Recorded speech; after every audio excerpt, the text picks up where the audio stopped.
Peraí. Entrando ao vivo aqui, mais uma transmissão pelo canal do Conde. Olha só quem tá aqui, já tá aqui, toda feliz. Élica Takimoto, tudo bem? Olá, gente, tudo bem? Oi, meu querido.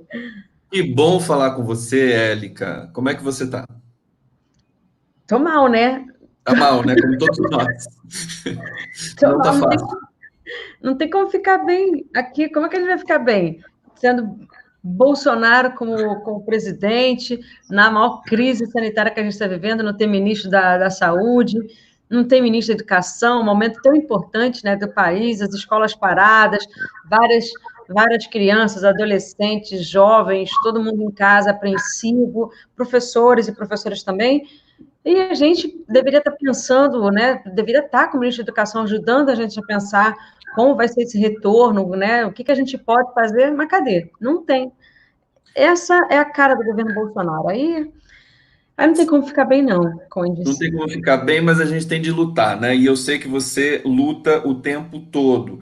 Élica, a gente está aqui para falar, dentre tantas coisas, sobre o livro Relações Indecentes, que você participou com um artigo muito bonito, o artigo sobre a Lava Jato, enfim, agredindo, atacando a Marisa Letícia. Mas antes de falar sobre isso, então quero dizer aqui para o público, quer dizer, o livro Relações Indecentes, eu sempre deixo aqui o link para baixar, não sei se hoje eu coloquei, mas eu coloco na sequência. Eu queria começar te perguntando do seu trabalho de professora aí, como é que está essa coisa à distância, o Cefet, se você está fazendo, se vocês estão fazendo as aulas à distância, explica um pouquinho para a gente como é que está a tua rotina aí. Olha, eu sou professora da rede pública federal, então nós da rede pública federal a coisa está um pouco lenta. Sou professora do Cefet, então a gente está praticamente parado. Começaram agora, já tem algum tempo, reuniões para a gente pensar como é que faz esse trabalho remoto, que não é ensino à distância. Ensino à distância envolve toda uma tecnologia, uma metodologia, que não é o que a gente está fazendo. A gente está trabalhando remotamente, né? Então, a gente está pensando em exatamente como a gente faz para voltar. Não dá para, por exemplo, a gente colocar um trabalho remoto pela internet para os nossos alunos e nossas alunas agora, porque nem todo mundo tem acesso. A gente está no Cefet, onde tem a política das cotas, então a gente tem alunos, né, que não têm condições de ter um smartphone conectada à internet o tempo todo, às vezes divide o celular com o irmão, com o pai, com a mãe. Então, em várias, nós temos alunos passando fome, então é muito difícil pensar, sabe, a educação num momento como esse. Paralelamente, né, eu como professora, estou acompanhando várias discussões. A gente teve aí, né, uma discussão, porque estão falando da voltar às escolas particulares. E professores e professoras das escolas particulares estão se colocando contra isso, assim como muitos pais e muitas mães também, se colocando contra o retorno das aulas particulares, sendo que a gente só vê esses números aumentando. E pior, nada sendo feito. Quer dizer, pior do que nada sendo feito, né? O que pode piorar está sendo feito, que é a abertura de comércio, a abertura de bar, restaurante, a galera andando sem máscara, sem obedecer o distanciamento seguro e por aí vai. Então é isso, a gente está acompanhando com muita atenção essa volta às aulas, porque imagina, como é que a gente vai retornar uma turma de 8, 9 anos, né? 10 anos, 11, 12, como é que vai fazer para retornar essas aulas presenciais? Numa realidade do Brasil, onde tem muitas escolas, não tem às vezes quadro, não tem às vezes caneta, não tem às vezes professor. Entende? O banheiro, às vezes, está em condições insalubres. Como é que a gente vai voltar com todas as medidas que a gente precisa para manter segurança, né? Para não se contaminar? Como que vai se dar essa volta às aulas nas escolas municipais, estaduais, federais? É uma discussão que, assim, não tem fim, ao mesmo tempo fala-se da obrigação de terminar o ano letivo com 800 horas, né? Os 200 dias já caíram, mas as horas permanecem. Como assim? Como é que a gente vai retomar isso? Então, acho que é o momento da gente, inclusive, repensar a educação, né? Educação é o que eu tenho feito muito. Educação para quê? Para que a gente está educando? Se num momento como esse, fica a preocupação de se passar conteúdo, sabe? De se preparar, por exemplo, para o Enem é outra coisa que a gente tem que se discutir. Então, é tanta coisa, Conde, é tanta coisa no campo da educação para se discutir, está tudo tão tenso, tudo tão nebuloso, né? E, como eu estou falando, nesse momento, o ministro da Saúde tinha que estar atuando conjuntamente com o ministro da Educação para a gente pensar junto e como vai ser isso. Né? Se houver um retorno presencial, como será esse retorno? E se não houver, qual é a logística para a gente atender minimamente a essa demanda? E assim, a gente tá A Deus dará. O Brasil virou um vale tudo, né? E é engraçado, Élica, engraçado e trágico que o Bolsonaro, uhum, você viu que não ficou um ministro da Saúde, você tem um ministro interino lá que é o Pazuello, que é o militar, mas por pura insegurança do Bolsonaro, ele não aceita que ninguém tome a frente, porque nos países, enfim, em meio à pandemia, o ministro da Saúde se destaca mais, não tem como ser diferente, né? Toma a frente, a não ser que o presidente tenha, né, nos países que tem essa formatação, né, não é primeiro-ministro, tenha competência para conduzir um processo. Eu vejo o Brasil, Élica, como 27 estados independentes, cada um tratando da pandemia à sua maneira e sendo pessimamente estimulados pelo governo federal. Você imagina que o Bolsonaro, além dessa questão de liberar restaurante, academia, governo de São Paulo, daí você pode explicar melhor sobre o governo do Rio, a desobrigar máscara, quer dizer, uma coisa que o Rodrigo Maia disse que talvez vai ser vetado, vai cair esse veto pelo Congresso. Quer dizer, é um estímulo, né? O presidente da OMS tinha dito que o Brasil, na verdade, foi a reportagem da Bloomberg, né? O Brasil é o hospedeiro ideal para a Covid-19. Fala um pouquinho da situação do Rio de Janeiro para a gente. a situação do Rio está muito tá desesperadora. Tá uma coisa horrorosa, né? Tanto o governo Whitson como aqui a Prefeitura do Rio Crivella, né? A gente sabe que não tem o menor compromisso em proteger a população. Então, antes já de estar liberando, né, a abertura do comércio, a gente já percebia, antes da pandemia, né, a gente já percebia falta de compromisso com a população mais vulnerável. São pessoas que se preocupam em se reeleger, sabe, em fazer uma política horrorosa, né? Você vê que Crivella, inicialmente, ele começou a falar, Crivella é o nosso prefeito aqui no Rio, inicialmente começou a falar sobre proteger a população, até me surpreendi, né, porque nunca vi ele falando em proteger a população, vamos manter o isolamento e tudo mais. Depois de uma reunião com o Bolsonaro, acabou, né, a preocupação de proteger a população, vamos abrir tudo e tudo mais. E assim, a gente tem muitas comunidades aqui que muitas fecharam com Bolsonaro, então a gente vê que desde o início da pandemia não houve, né, um respeito ao isolamento. Falar também em isolamento social, né, para muita gente é uma coisa complicada, em uma comunidade onde a galera, está todo mundo junto, né, onde você tem várias pessoas da mesma família que dividem o mesmo cômodo e que alguns precisam trabalhar, que não conseguiram se liberar de um trabalho, né? Você vê vários casos de empregadas domésticas, né, que a situação que muitas tiveram que continuar trabalhando, ou outras pararam de trabalhar sem receber, aquela loucura para auxílio emergencial. Enfim, a falar em isolamento, né, em várias comunidades já era esquisito. Mas isso que está acontecendo aqui no Rio, e a gente tem um líder da nação como Bolsonaro, que está exatamente incentivando a abertura de tudo, como se tivesse vacina, isso tá o caos aqui no Rio de Janeiro, tá o caos. A gente viu as imagens, tem pouco tempo, né, da galera do Leblon, mas não é só a galera do Leblon, né? Choca muito, porque a princípio fala assim, a elite informada, né, culta, está fazendo isso, mas é exatamente isso, uma galera que pouco se lixa, entendeu? Uma galera que sabe que se pegar alguma coisa vai ter um certo privilégio, atendimento especial e tudo mais, e está pouco se lixando para os garçons, para as empregadas domésticas que trabalham na casa e que acaba levando o vírus. Enfim, Conde, para onde a gente olha aqui no Rio, eu acho que pelo Brasil, de uma forma geral, está um desespero. Mas o Rio choca, porque aqui é a nossa maior taxa de letalidade. Então, o número de mortos aqui, né, assusta muito. Era para a gente estar tomando muito cuidado, né? A gente tem também uma coisa horrorosa que o nosso o governador, né, está para ser impeachmentado, o processo está para ser votado, e assim, num processo também que dói, porque a gente vê que teve muita corrupção na construção de hospitais de campanha, sabe? Coisas certas que deveriam acontecer, né, não aconteceram. Isso dói. E, ao mesmo tempo, a gente vê pessoas procurando leito, sem ter um atendimento decente, os profissionais de saúde não estão sendo respeitados, né? Os enfermeiros, as enfermeiras aqui estão trabalhando, às vezes, sem equipamento de proteção individual. Então, tá o caos.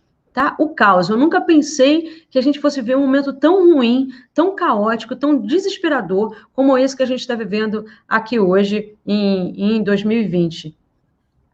Realmente, enquanto você estava falando, eu tinha um dado de hoje que 265 mil alunos de universidades, faculdades privadas deixaram os cursos, né? Abandonaram ou trancaram em função da pandemia, em função de não ter o recurso, porque pararam também, alguns pregam sem condições para continuar pagando também as mensalidades. E tem essa história de voltar às aulas no 8 de setembro, que o Dória soltou junto com o Covas, e que as escolas privadas ainda vão ter de discutir sobre isso. Muita gente dizendo que não tem ninguém pronto, não tem professor pronto para fazer isso. Você descreveu o quadro aí, como sempre, brilhantemente, aqui, Érica Takimoto, no canal do Conde. A gente vai conversar. Tem gente perguntando. A Maria do Gorete Najib está aqui, ó. Ela está mandando uma. Olha aí! Olha aí, agora eu falei, dona! Excelente Olha companhia. só que legal. Um grande beijo, abraço para Maria Goretti. Vamos ver se a gente faz uma live aí em breve também, para a gente conversar sobre a situação da Lava Jato no Brasil, que você tem mais um elemento hoje, Élica, nesses últimos dias, o Moro produzindo prova contra si mesmo o tempo todo, né?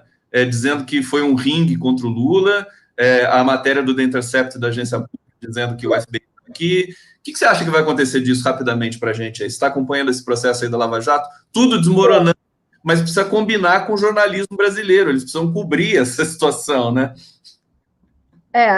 Não tem como não acompanhar, né? A gente que sofreu muito, a gente sofreu juntos, né?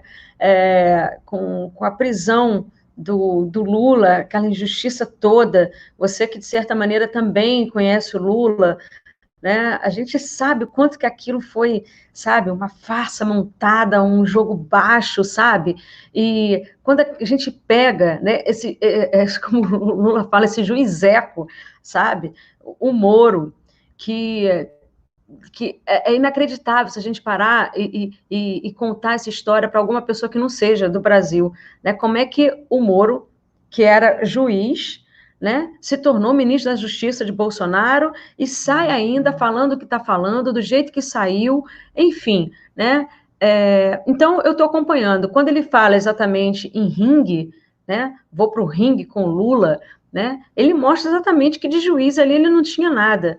A gente já está, a Vaza Jato mostrou muita coisa, né, mostrou que a relação que ele tinha com os procuradores, mostrou que não atuou como juiz, assim, praticamente como um político de quinta categoria, né, desonesto, sabe? Então, tem muita coisa, eu acho que, para acontecer. Eu espero somente, né, que a população acorde. Tem muita gente acordando? Tem, mas eu acho que falta ainda, certo? Esse processo da Lava Jato, né, e da Vaza Jato é um processo que mostra bem, né, a cara dessas pessoas, do Moro, do Dallagnol, o que foi a Lava Jato, né? Quando se fala que a princípio vem como vamos combater a corrupção do país, né? Aí quem não é a favor disso? Aí todo mundo fica a favor, não, vai ter aí, né, uma operação para combater a corrupção do país, mas a própria operação se mostra muito corrupta, né? O que a gente está vendo aí agora Dallagnol com a gente do FBI e tudo, mostra que eles infringiram leis, certo? E colocaram em jogo a nossa soberania por uma, eu acho que suposta, né? Suposta não, né? Sem acho, uma suposta luta contra a corrupção. Então, o que é isso? A gente precisa ficar muito atento a isso, porque as instituições, quando a gente precisa confiar nas instituições, sabe? As instituições precisam ser salvas de tudo isso. A gente não pode jogar junto a instituição, junto com essa galera toda. Essa galera, de certa forma, ela precisa ser desmascarada, mas as instituições, elas precisam tornar a serem respeitadas, porque senão, que democracia é essa? Eu não sei como é que você está vendo tudo isso, sabe? Mas eu vejo, tem né, o desespero, sim, da gente estar vendo pessoas que deveriam nos proteger, ganhando bem para isso, que são os procuradores, agindo dessa forma imunda. Então, tem o desespero de ver isso, mas, ao mesmo tempo, a gente tem uma esperança de que eles sejam julgados, entendeu? E a estrutura da nossa democracia seja mantida. Exatamente, Érica Takimoto, eu quero agradecer todo mundo, a audiência super legal aqui, ao vivo, estamos simultaneamente no Facebook, também no YouTube, e lembrar todo mundo com muitas mensagens carinhosas aqui, eu vou colocando, enquanto a Érica vai falando, eu vou colocando algumas mensagens, agradecer a todos vocês, pedir inscrições para o canal. Érica, você participa do livro Relações Indecentes, eu até comentei com o Wilson Ramos Filho, o Xixo, com a Marina Nassif, com o Hugo Melo Filho também, que são os coordenadores, organizadores do livro, que o timing do livro foi muito preciso, quer dizer, ele saiu junto com esses escândalos novos, que não são tão novos assim, mas foram, digamos assim, legitimados e oficializados pelo The Intercept mais uma vez, sobre a participação do governo americano, do FBI, na Operação Lava Jato, e agora a gente tem uma enxurrada de análises sobre mais essa faceta criminosa dessa operação que destruiu o Brasil. Cada vez mais essa narrativa fica mais forte, que é a narrativa que mais se aproxima da verdade. Não vamos esquecer que o Lula, com aquele livro, enfim, emblemático, né, A Verdade Vencerá, e a gente está assistindo isso hoje acontecer. O teu trabalho, o teu artigo ali é espetacular, é triste, né? Eu fiquei emocionado quando eu li, porque eu lembrei, você pega pelo viés da destruição que a Lava Jato promoveu em pessoas, né? E o episódio da Marisa Letícia realmente foi muito triste. Enquanto você vai contar essa história um pouquinho para a gente, eu vou colocar aqui a imagem do teu artigo com alguns trechos, só para o pessoal ter a noção do texto, e dizer que o download gratuito desse livro, Relações Indecentes, está aqui na descrição do canal, sim. É só clicar ali que você já baixa o PDF inteirinho para você ter essa obra importante de referência e você desfrutar, inclusive, do artigo da Érica Takimoto. Então, conta para a gente, Érica. Eu me lembrei, sabe? Me lembrei do herói, né? Acho que foi no Sírio-Libanês, né? Eu não me lembro se foi no Sírio. E aquelas mensagens de aplicativo trocadas por médicos e tudo mais, foi muito triste. Conta um pouquinho para a gente da tua percepção e do teu texto aqui para a gente. Olha, quando eu fui convidada para escrever, quem entrou em contato comigo foi a queridíssima Ana Júlia, que está pré-candidata a vereadora em Curitiba, né? Ela entrou em contato comigo e falou assim, Érica, tem um livro, né? Teve outro livro, esqueci o nome, era Relações Indecentes, era Relações... O anterior foi o Relações Obscenas, nesse eu participei. Obscenas. Esse eu, infelizmente, não participei, mas tive o convite, um convite muito, muito carinhoso para participar desses Relações Indecentes, do livro Relações Indecentes. Então, o livro está aí, saiu, como diz o Conde, ele foi... a gente lançou o livro, e está disponível para download gratuito, tem a participação de muita gente, né? Eu estava vendo aqui, enquanto depois eu vejo. Aí aqui o artigo deixa eu só colocar aqui a capa do livro, né? Que é o Moro e o Bolsonaro, na mesma pescoço aqui, arte do Eduardo Milek, aqui a ficha técnica. E aqui eu posso chegar, deixa eu ver se eu consigo aqui chegar no seu artigo, que é 131. Aqui, deixa eu ver. Mas pode continuar falando, querida. Ele tem a participação de muita gente, né? Entre Gessé Souza, ele vai falar que amanhã, né, Conde? Vai, amanhã ele vem aqui. Né?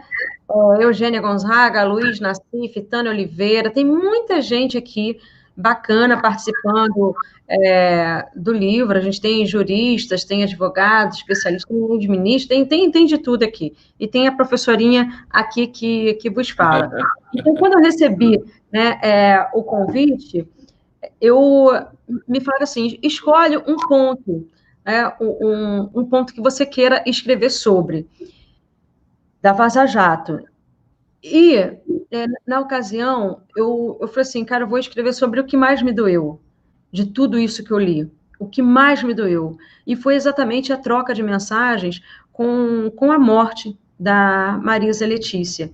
Marisa Letícia foi em 24 de janeiro de 2017, ela sofreu um AVC e foi internada no Sírio-Libanês. E no dia 3 de fevereiro de 2017, teve a morte encefálica. No dia 4, o corpo dela foi velado. E aí houve uma troca horrorosa de mensagens, do teor, né, das mensagens da procuradora Laura Tesley, de Jamário Paludo, se não me engano, né, debochando da forma, né, do que foi feito. Você consegue puxar aí que eu tinha colocado no artigo? Devia estar fácil aqui para mim, né? Falta de profissionalismo, mas devia tá fácil. Aí, ela fala aí, olha,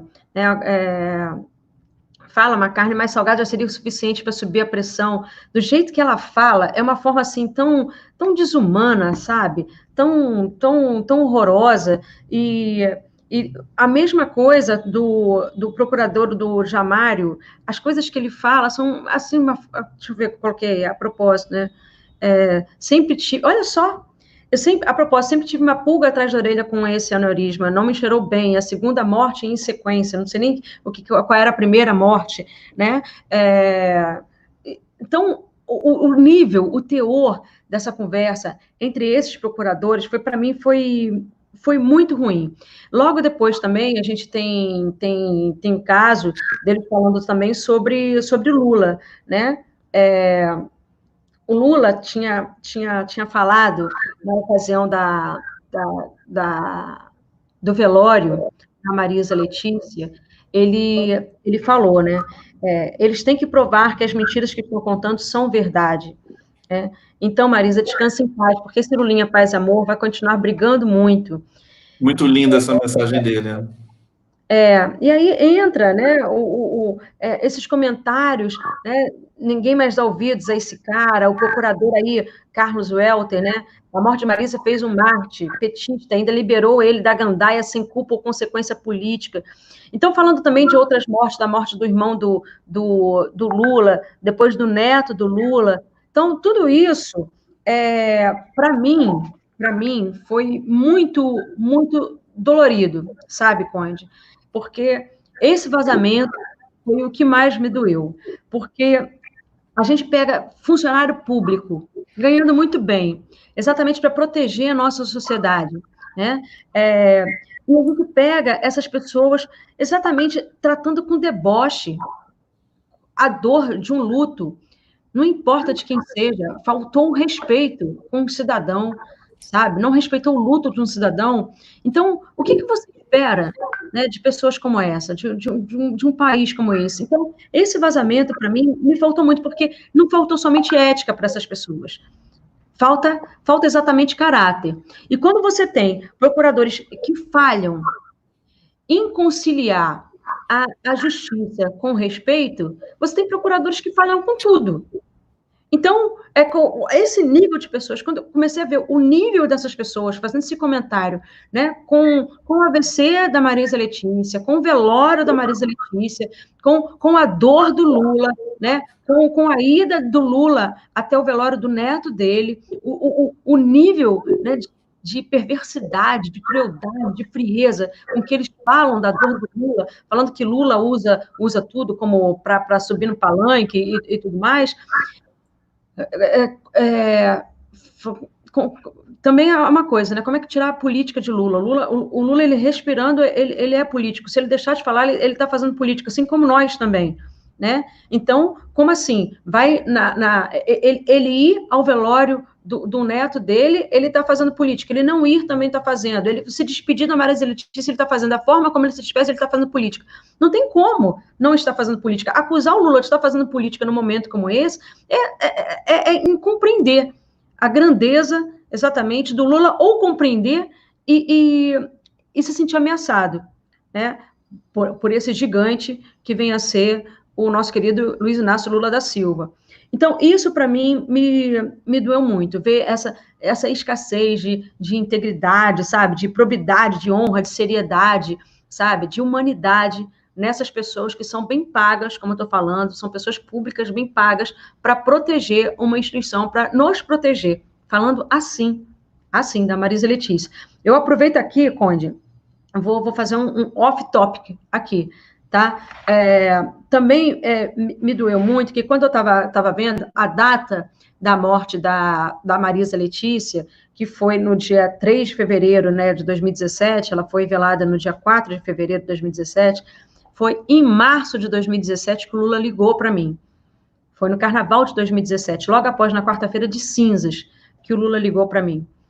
Por conta de um texto que eu escrevi que absolutamente não tinha nada a ver com morte de Marisa Letícia nem nada. Tinha a ver com um processo de dor pessoal meu. E ele ligou para me dar um abraço. Então, quando eu estava escrevendo isso também, eu fiquei assim muito sensível, como uma pessoa como o Lula, né, ainda vivendo um luto, olhou para essa professora aqui que vos fala, né, para me dar um abraço, para um texto que eu escrevi que viralizou, exatamente falando, né, falando sobre censura e quanto que para mim estava difícil lutar contra a censura. Isso em 2017, ok?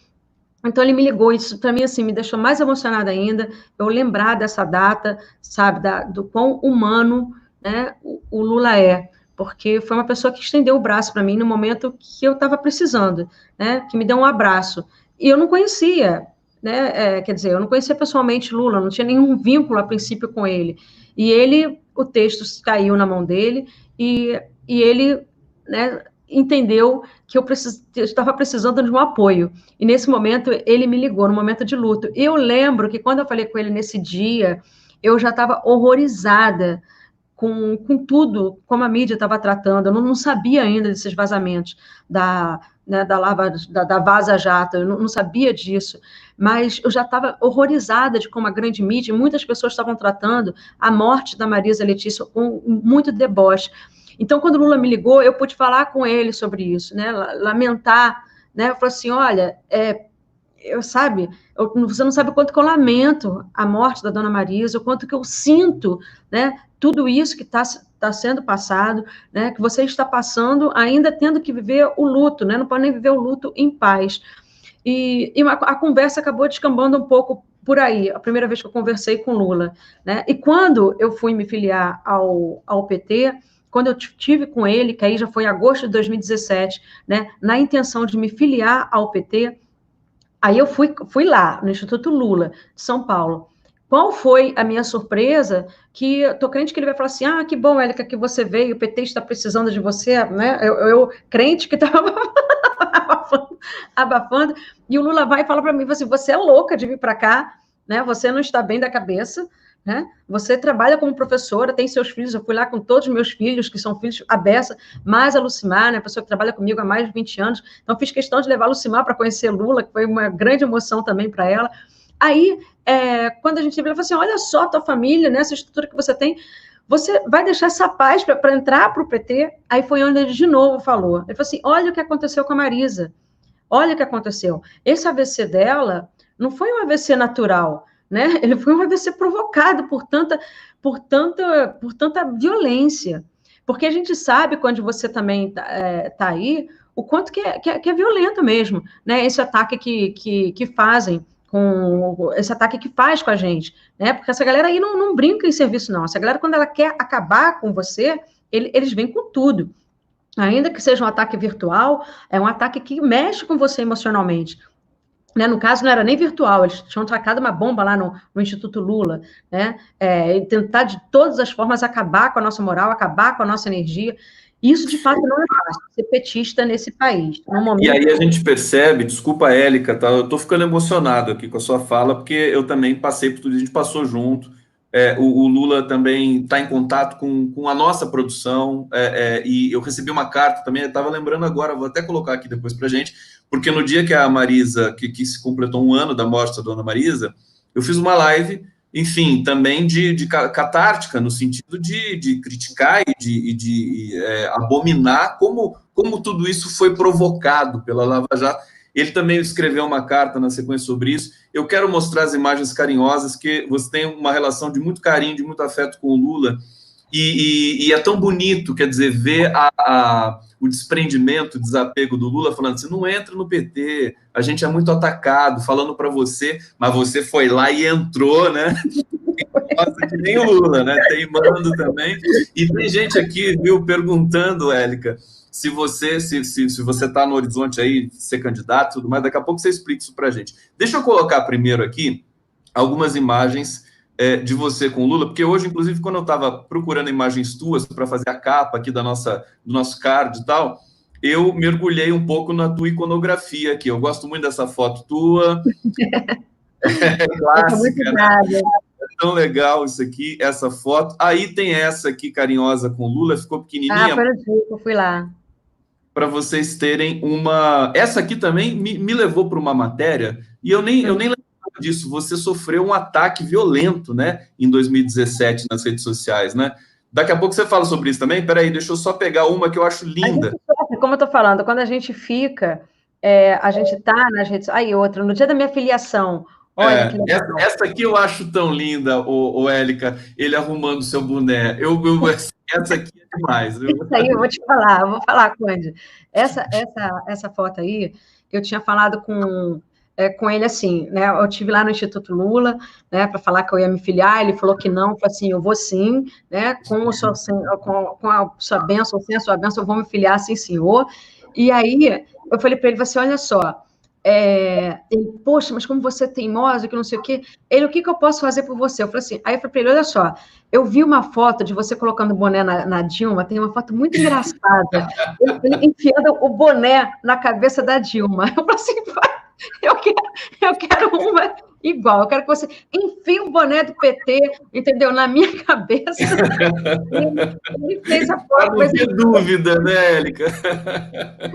era para ele ter sido mais bruto, mas ele é carinhoso. E no dia da minha filiação, quando eu falei para ele, assim, pô, já então que você vai se filiar, então vamos fazer disso uma grande festa. Então, na tua filiação, faço questão de assinar a sua ficha de filiação, né?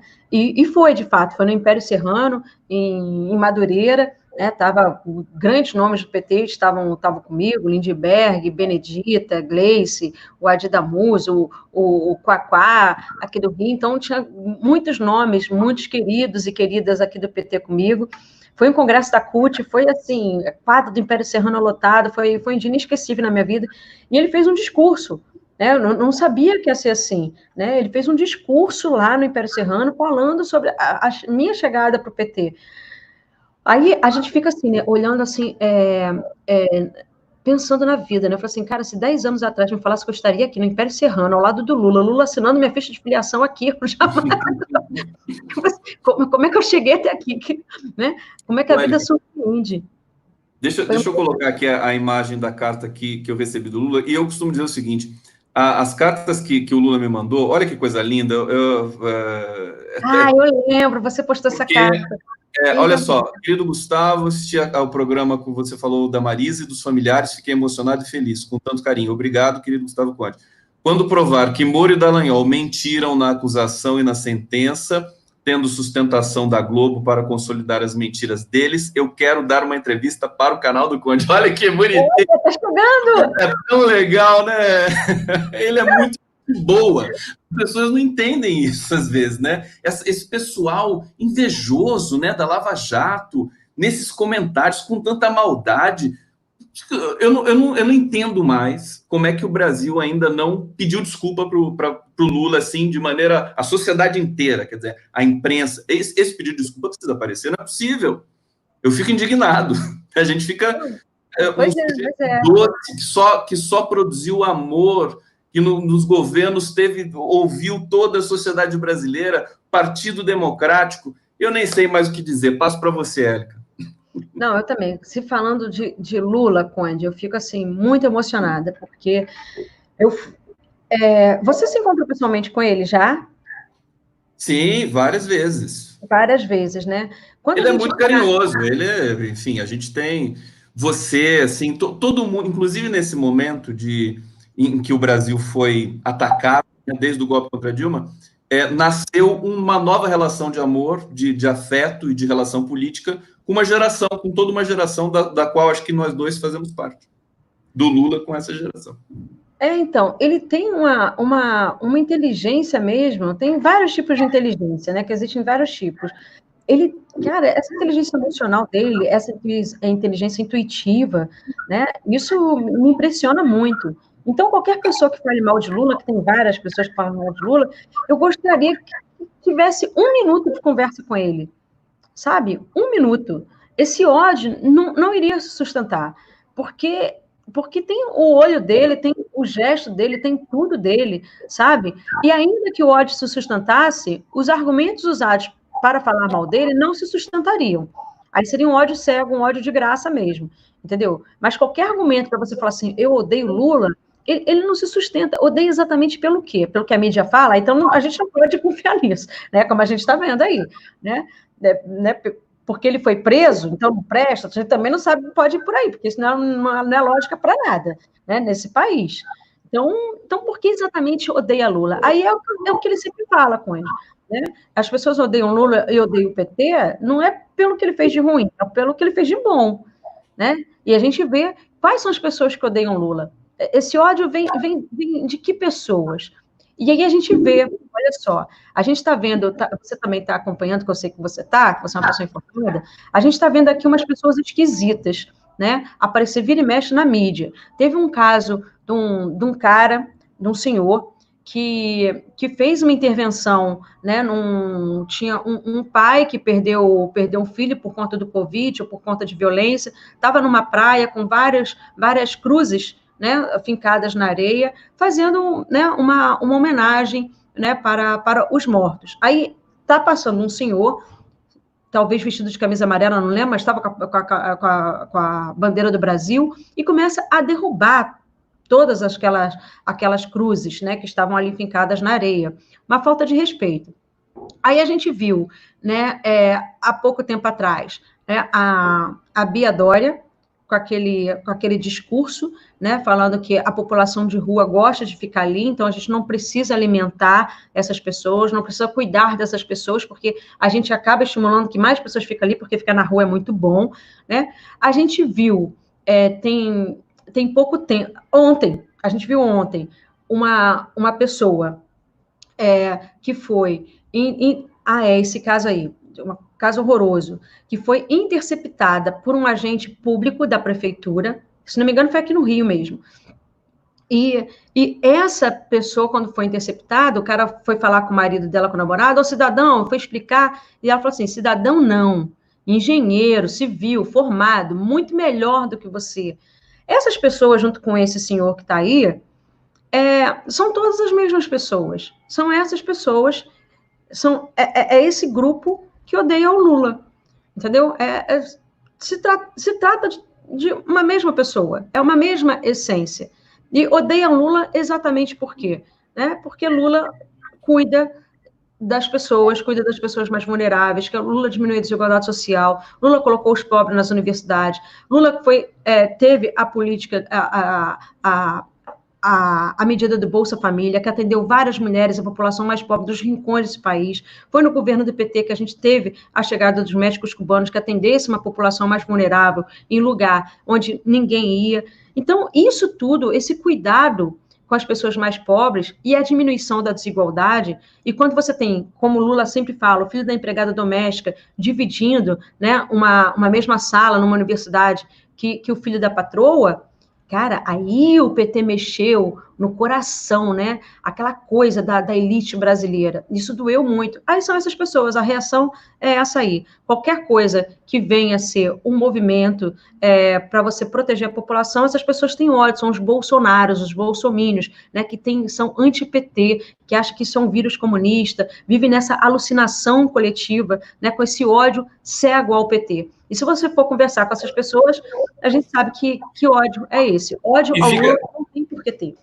Pois é, e acaba por ser quase que um elogio ao Lula. Quer dizer, se uma pessoa tão abjeta dessa, como esse senhor que derrubou as cruzes ali, se são esses os que odeiam o Lula e o PT, então, quer dizer, é quase uma homenagem. É quase uma homenagem. Quer dizer, você tem o pior da sociedade brasileira odiando aquilo que o melhor da sociedade brasileira pôde produzir, que é Lula, o PT, as pessoas que estão envolvidas aí da luta pela democracia, desde a ditadura militar.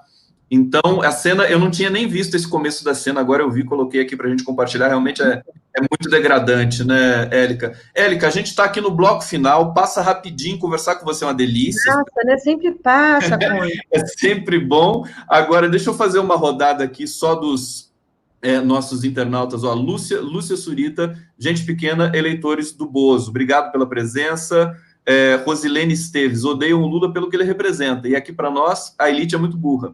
Lidar com o operário nortista com inteligência inata deve ser um fel para eles. É isso mesmo, ficou tudo claro, né? A gente dizia, avisava e tudo foi se confirmando. A gente está no momento que eu acho que a verdade realmente está se estabelecendo historicamente. Olha lá, o gado está bravo, Elizabeth Galvão disse aqui, Salomé, odeio o Lula, esse aqui acho que eu já li, será que repetiu?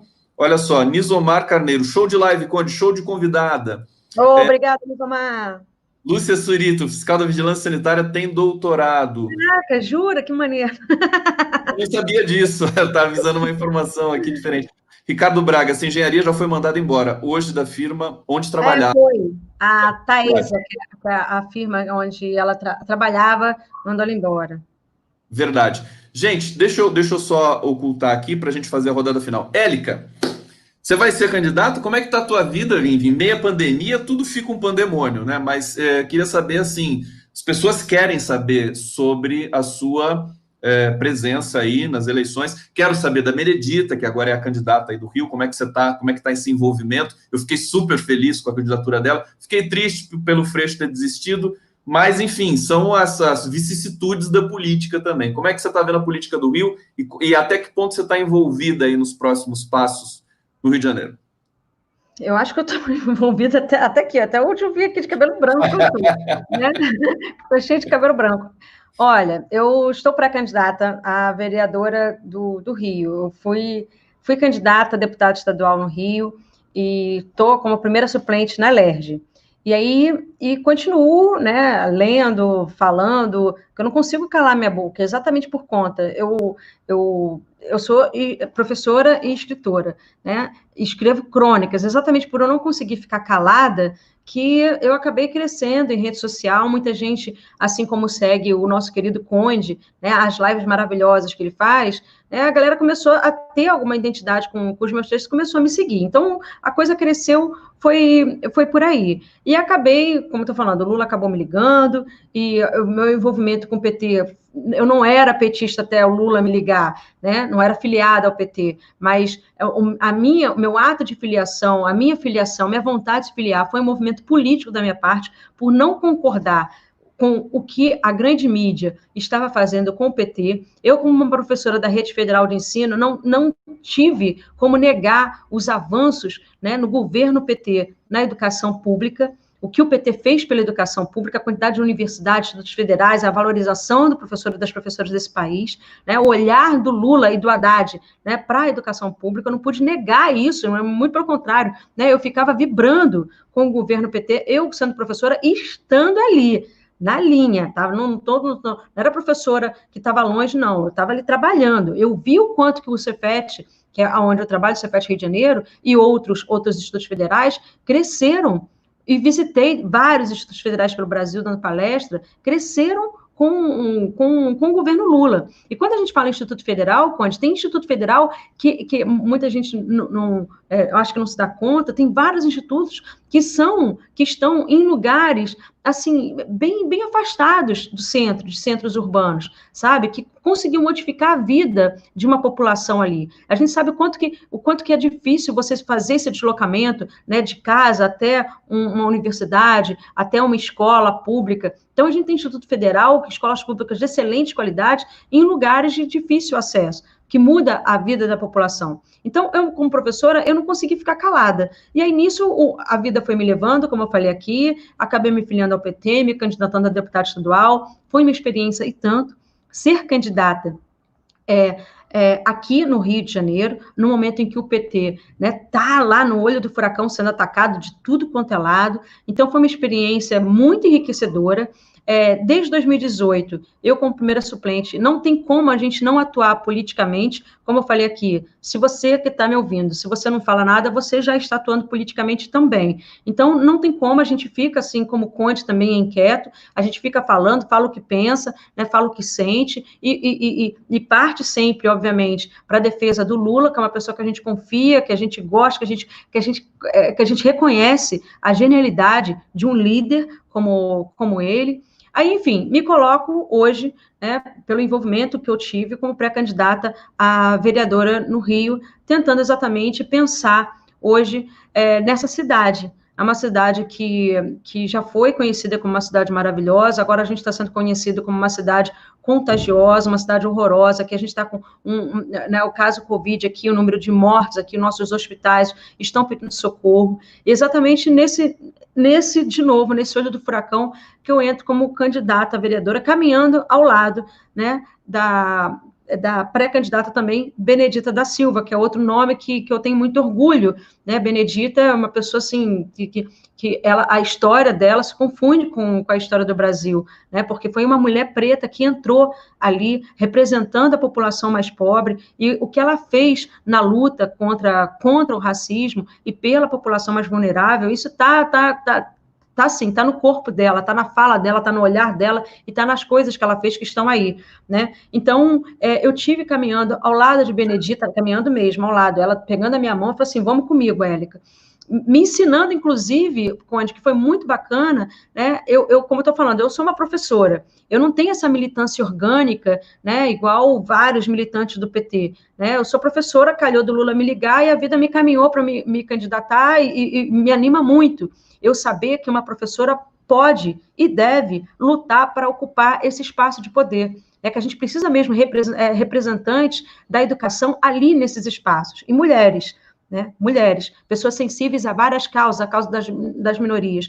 Então, a partir do momento que eu compreendo isso, eu me animo, mas eu era inexperiente nisso.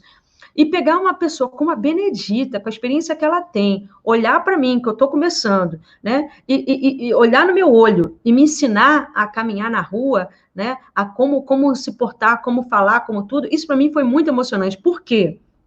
Porque mostra um lado que muita gente não conhece da Benedita, a mesma coisa que quem teve com Lula também conhece. É o lado humano, o lado de respeito a qualquer ser humano, independente do que esse ser humano seja. Isso é muito importante, sabe? Você olhar no olho da pessoa e a pessoa te olhar e falar assim, vem comigo, né? É importante ter você também, vem comigo. Então, eu tô assim, mais uma vez feliz agora, tá caminhando com Benedita.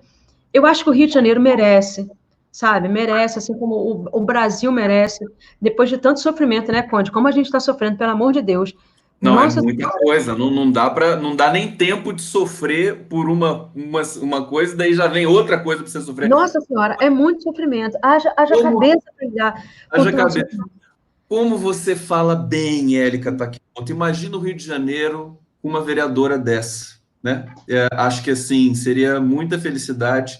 Então fico muito feliz que você. Ô, Érica, eu tô vendo que tem um gatinho que tá ali no sofá, tá tão bonitinho. Mostra pra gente esse gatinho aí. Que bonitinho. É, é Os uma bichos, graça, né? é Mas uma gata. se eu passar por ali, ela me come, ela me come uma maminha. Muito legal. Olha só, olha quem mandou um recado aqui pra gente, ó, Wilson Ramos Filho, Xixo, grande idealizador aí, um dos idealizadores desse volume que você participa em Relações Indecentes. Ah, que legal. Takimoto, parabéns, Conte, pelas argutas, observações e perguntas. Estou muito feliz com a sua presença aqui, muitas mensagens de carinho que você recebeu aqui no bate-papo, depois você tem acesso e tal. Eu sei que Galera você canhosa, né? A tua turma é boa. A tua turma é boa é também. boa. O meu canal tem um super orgulho, gente qualificada, gente que faz pergunta assim, porreta, gente engajada. E assim, quero agradecer a presença de todos vocês. A gente está terminando o nosso papo, querida. Você sempre uma inspiração muito grande para todos nós. Parabéns por ser essa pessoa maravilhosa que você é, essa guerreira. Tem admiração de todos nós aqui, enfim, admiração que você tem dos políticos progressistas, você demarcou, você é uma escritora, uma cronista, uma professora, uma física, e também o jeito que você trata as suas redes sociais, né? Todo o talento que você tem, você construiu uma rede muito grande em torno da sua pessoa, enfim, em torno do seu trabalho, e vai ser muito importante. Quer dizer, eu acho que os próximos 5 anos do Brasil, né, vai ser determinante para que a esquerda possa ocupar esse espaço digital com digamos, com a densidade, com a possibilidade, a capacidade de produzir o debate público mais uma vez nesse país. Te agradeço, passo a palavra para você falar mais um pouquinho aqui, porque é muito bom te ouvir, viu?